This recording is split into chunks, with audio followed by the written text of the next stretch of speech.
Well, Qualcomm did it. By 2028, they plan on having its first server CPU, the Dragonfly C1000, that's going to deliver 250 plus cores and a 5 gigahertz speed.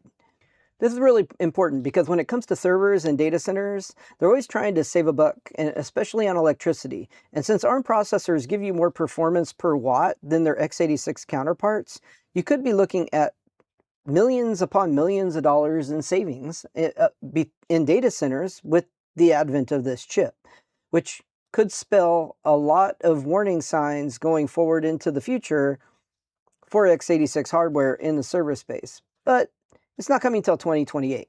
So we'll have to wait and see for that to develop and happen. So as Qualcomm enters the agentic AI CPU race with its Dragonfly C1000 chip, which is Orion-based with over 5 gigahertz clock speeds and 250 cores, it aims to achieve single-core leadership over everything else. Will it do it? We'll have to wait and see.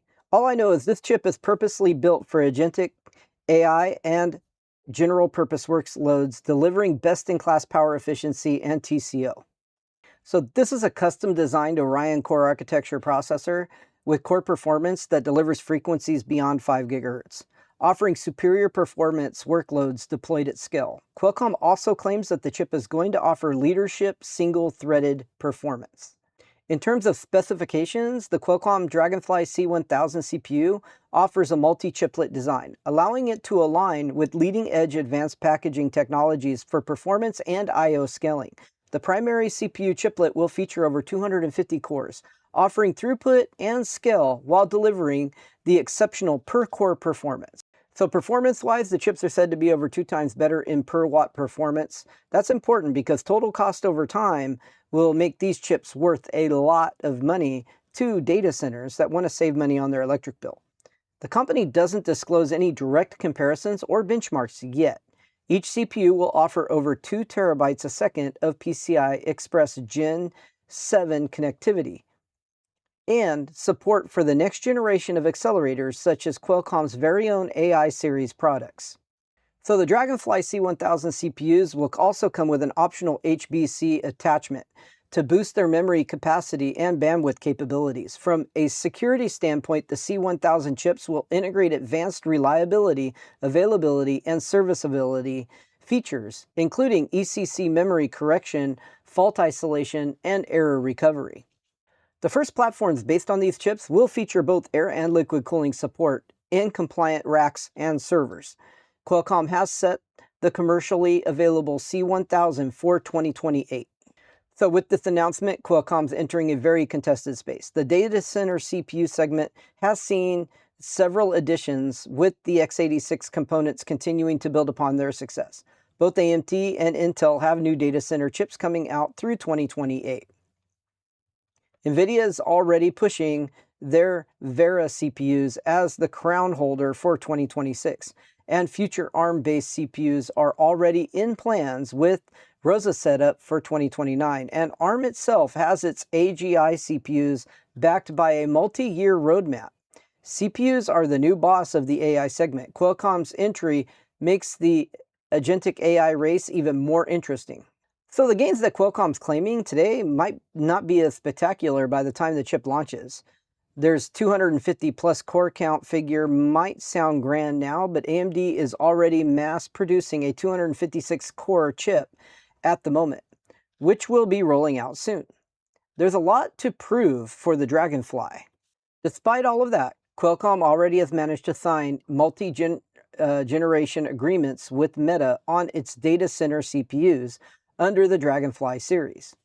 And a quote from Meta says this: "We're excited to continue partnering with Qualcomm Technologies as they design the next generation of CPUs for Meta," said Mark Zuckerberg, founder and CEO of Meta. "Along with our other compute investments, we're quickly building the infrastructure we need to deliver personal superintelligence to everyone in the world."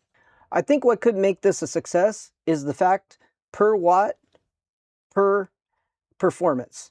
You're going to be saving money. They're going to look at the long-term investment on these CPUs and see that the cost per month or per year to run these CPUs ends up being far less than their x86 counterparts.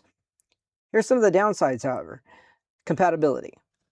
when you're talking about new CPUs and you're talking about the ARM space in particular, this is an area that still needs a lot of work for super compatibility across the board when it comes to servers. So it really depends on the kind of servers you're going to run and what those servers are specifically going to do. This is very important to realize. Some servers, they will put different hardware in because that hardware is particularly better suited and better compatible with the software they're going to run that server to be a server for a certain thing. While these ARM-based server chips can be very, very good at their own thing. And I think that's where we're going to get involved.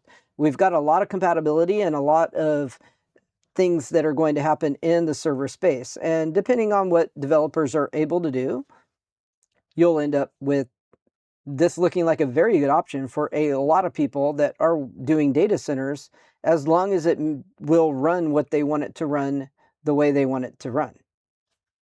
So we'll keep in tune with this story, and it's very interesting to see the market opening up with a lot of options out there, because innovation is created when there is competition. And so we need competition and we need options in order to give us the ability to do everything we want to do in this technology space that we're living in today. I'll see you guys in the next video. It's Mr. On Demand. Leave a thumbs up if you liked it. Let me know down below if you have anything to add to this story, and I'll see you guys next time.